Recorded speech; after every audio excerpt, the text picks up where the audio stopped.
who are daily wage workers, who at that point of time, spirituality and learning of their inner being would not be the most important thing for them. Their most important thing would be feeding themselves and their children for the next meal. Really, you think so? You do one thing, you go to any so-called spiritual event in the country, will you see rural masses there or people like you in denims? I come from a culture where people have chosen many times, not now, many times to be consciously poor by choice. This is a culture where kings have chosen to walk as beggars. Activists come and invite me, why are you only meeting the rich and powerful? Why are you not coming to the slum? I said, the whole goddamn country is a slum and I'm traveling all over. When I come to Delhi, I want to meet only the rich and powerful. Let it be very clear to you, I'm not going to come to the slum in Delhi. I'm talking to people who are bulging in so many ways. In their head and in their body, they're bulging.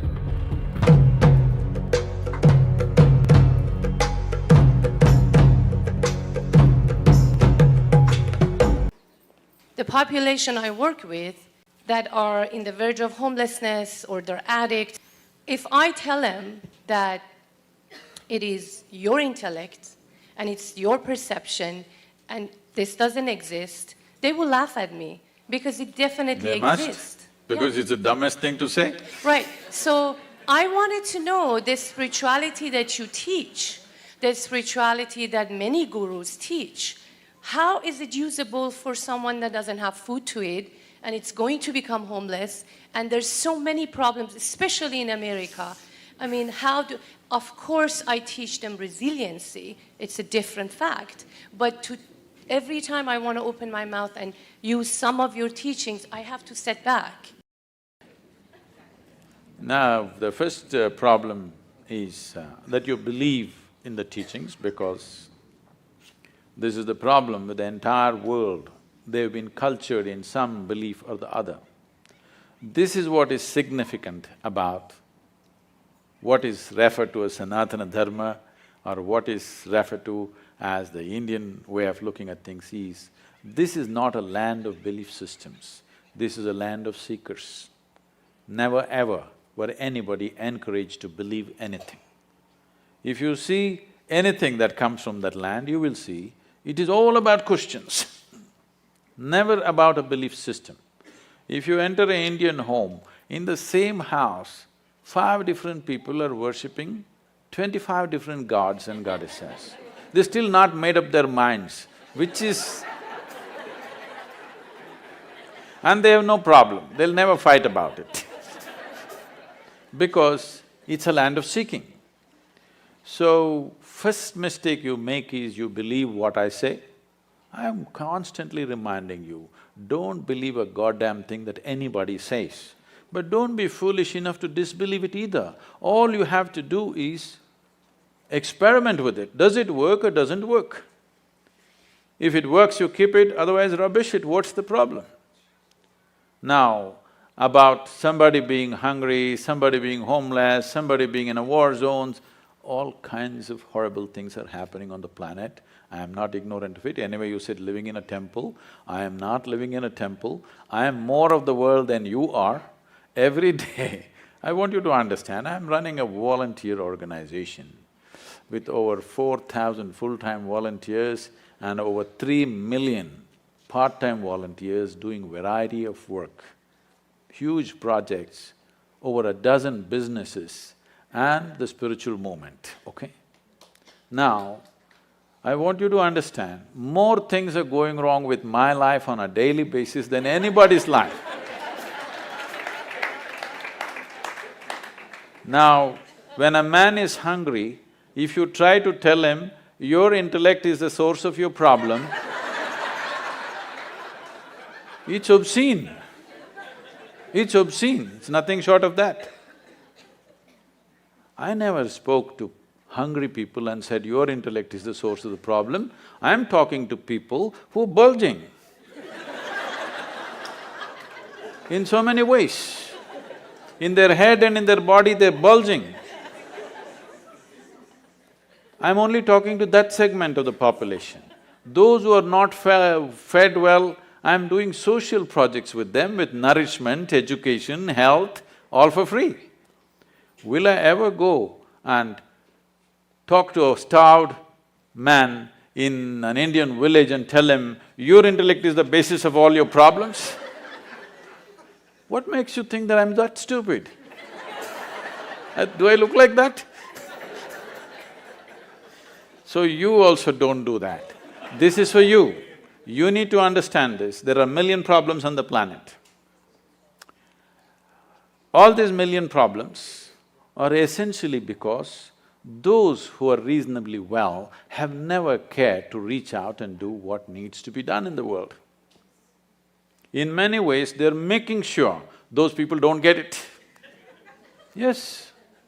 In the year 2012, we have produced enough food for 18.2 billion people. We had only 6.6 billion people in that year.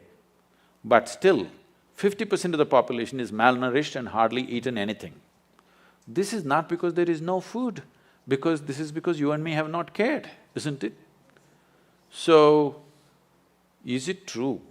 Is it true nobody stabbed you in the last 25 years? Yes. But is it also true you're suffering various things of tension, stress, anxiety, this, that? Is it a product of your mind or somebody else poking you from outside? It is your reaction to the existential situation outside. Instead of doing what is needed, what you see is when you see something wrong happening or when you see some suffering or something comes your way, you decide to poke yourself. This is about incapacitating yourself. Instead of seeing when there is a problem, you need empowerment, not incapacitating yourself, isn't it? I'm talking about empowering you so that your damn intelligence functions for you, not against you. The moment your intelligence is working against you, no God in the universe is going to help you and can help you. Yes, if your intelligence is turned against you, you are a finished case. So I'm saying, first let your intelligence work for you. If it works for you, there are many miraculous things that you can do for all those people who have still not eaten properly, for whom basic things have not been taken care of. That's our business because somehow we've landed in a place where you and me are at least eating well. Once we are in such a privilege, we must use our intelligence to see what is the best thing we can do in the world, not sit here and twist yourself out. I'm saying don't twist yourself out. If you are joyful, naturally you will do the best things you can do. If I meet you when you're very happy, will you be nice to me?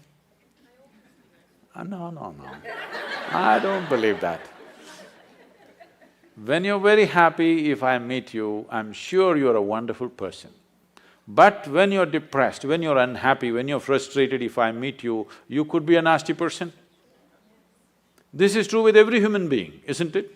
So the first and foremost work that any human being has to do is that you make this into a pleasant piece of life so that you naturally exude this pleasantness in every possible way.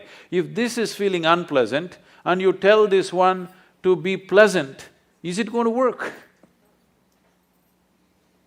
We are trying to fix the stomach-full people right now.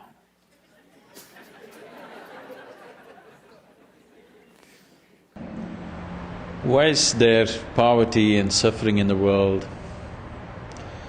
See, one thing is poverty, the way we describe poverty right now is very, dependent upon certain standards that we have set ourselves. Who is poor, who is rich is decided by certain standards that certain societies have set. 10,000 years ago, living in a cave was a luxury. If you had a good cave for yourself and something to cover yourself, it was a great life. Today, we have created so many things for our well-being, so anybody who cannot afford to have that, we consider that poverty. So what's poverty in one society need not be poverty in another society. So this trying to have a world view of common sense of poverty, saying that if you earn anything less than $10 per hour, you're poor, I think is an improper way of looking at the world. I know in South India, if a man earns $2 per day, not per hour, he can live well. He can live reasonably okay. The kind of prosperity that we are talking about, our standards of prosperity are completely unrealistic and ecologically unsustainable. So this idea of poverty and prosperity needs to go through a lot of change.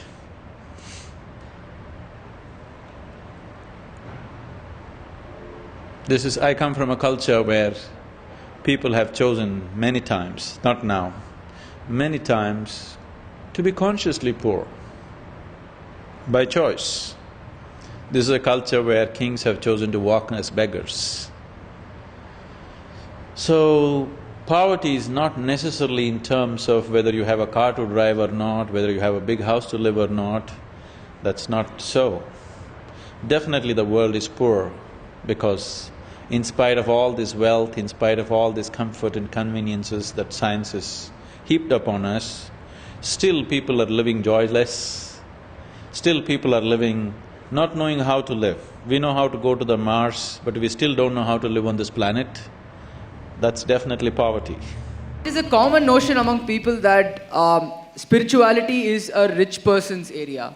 So even if you look at the people who have gathered around here, we are all pretty much well off. And once we have earned for ourselves, we then find time to do yoga or meditation or look into our inner being.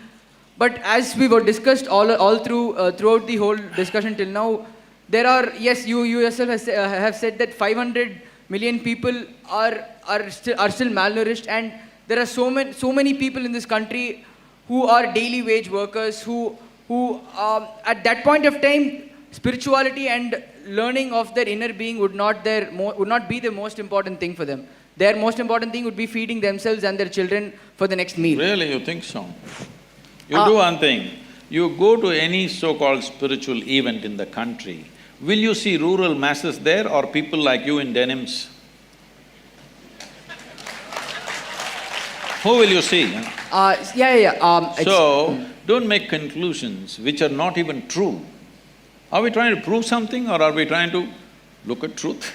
The truth of this nation is, we have kept our populations in extreme abject poverty. Nourishment is missing, leave anything else. Nourishment is missing. In spite of that, I must tell you this, people ask me these questions wherever I go in the world. Sadhguru, so many spiritual teachers and masters, so many great beings have come in India, but why are we so poor? Why is India so poor? Where is the spirituality? Well, you know this, 250 years ago we were the richest nation on the planet. Everybody wanted to come to India. Why do you think of Vasco da Gama or that Columbus who made that mistake? All these people set off in the oceans that they did not know, and over 100 expeditions in the ocean drowned. Nobody ever wrote about them, all right? Because nobody writes about people who drown in the oceans. So why was everybody in Europe trying to come to India? Because it was the most prosperous nation. Well, in 250 years we got cleaned up. We can't… well, somebody did it to us because we can't just blame them because it is also ourselves who allowed that thing to happen to ourselves. Now we are trying to build back, all right? But even though you kept them in such abject poverty, wherever these people went, they made sure not a bit of the local culture remained. Just look at North America, South America, Australia and large parts of Africa, anywhere. This one culture, after 1,000 years of invasions, we've still kept our culture and our spiritual process. Not for nothing. Where we are, you know where our yoga center is, there is a police station about 12 kilometers away. This police station is supposed to service nearly 250,000 people in different levels of economic situations, all right? Some are rich farmers, some are medium, some are really poor, the tribal communities, everything. There are only now, in the last 30 years I've been there. At a time, there was only 7-8 policemen with a ASI.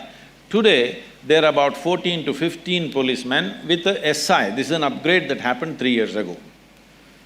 Otherwise, even now, with these 14 policemen, 2 or 3 will be on leave because of something or the other, and 3-4 are on night duty. Hardly 7-8 policemen for 250,000 people. And these are poor people living in small huts. People are driving in Mercedes cars up and down, but they never pounced on them, killed them and took what they have. It never happened. This is spirituality, if you've forgotten this. This is spirituality, you understand?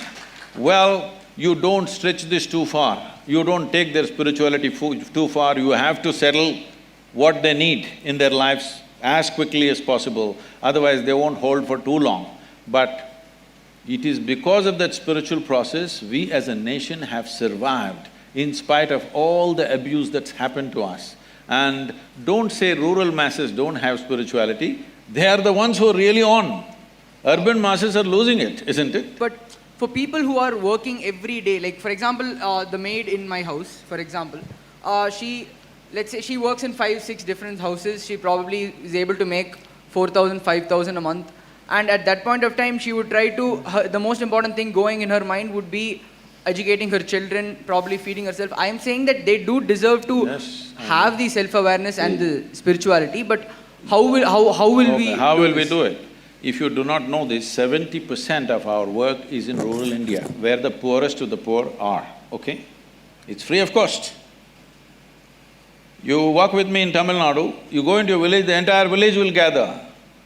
Not for money, not for something else, because they know there is some tools of transformation which they can make use of.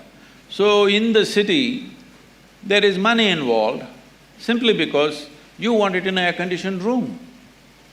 Air conditioning is on right now. Whether I pay or you pay or somebody else pays, somebody is paying for it, isn't it? If you don't understand this, you have no sense of economy. That's the biggest problem in the country. People have no sense of economy, so they're always asking for welfare schemes. Give me this, give me that. But whether I pay or you pay, somebody is paying, isn't it? If what is paid is not accounted for, it's not going to work. This is the reason why we are poor, because we are not conducting our economics properly. Now, spiritual process is about inner strength, especially if you are going through hardships.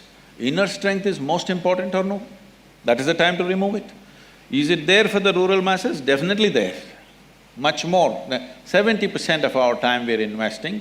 But when I come to the city, when I come to Delhi, activists come and invite me. Why are you only meeting the rich and powerful? Why are you not coming to the slum? I said, the whole goddamn country is a slum and I'm traveling all over. When I come to Delhi, I want to meet only the rich and powerful. Let it be very clear to you, I'm not going to come to the slum in Delhi because the entire country is a slum if you have not seen.